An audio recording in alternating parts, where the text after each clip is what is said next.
Pagpatuloy po natin ang ating gawain ngayong Easter Sunday,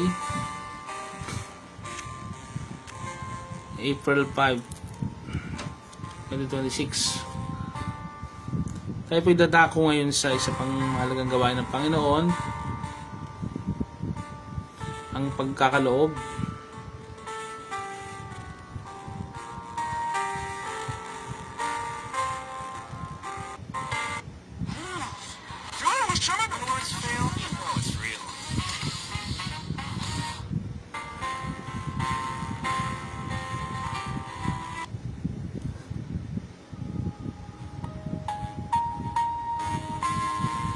Ito pong basahin sa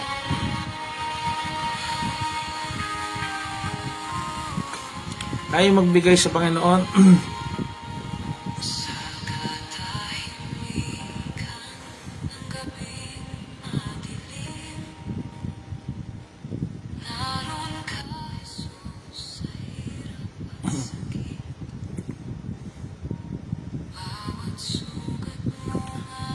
ang pinakamalagang trata dito mababasa natin sa dapat tayo magbigay ng kusang loob, masaya at galing sa puso. Hindi dapat ito'y sa pilitan, ito'y dapat nanggagaling talaga sa puso natin.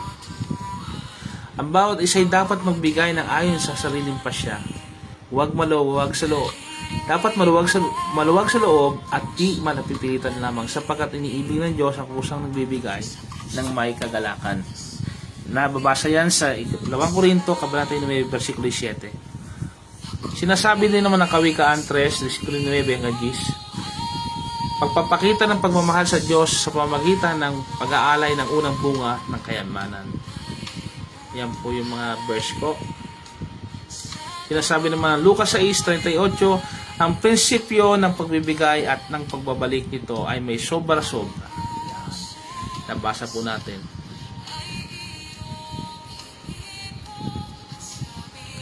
Sinasabi po ng Kawikaan 10, versikulo 3, hindi hinahayaan ng Panginoon na magutom ang mga matuwid, ngunit ipinagkait naman niya ang hangad ng mga masama.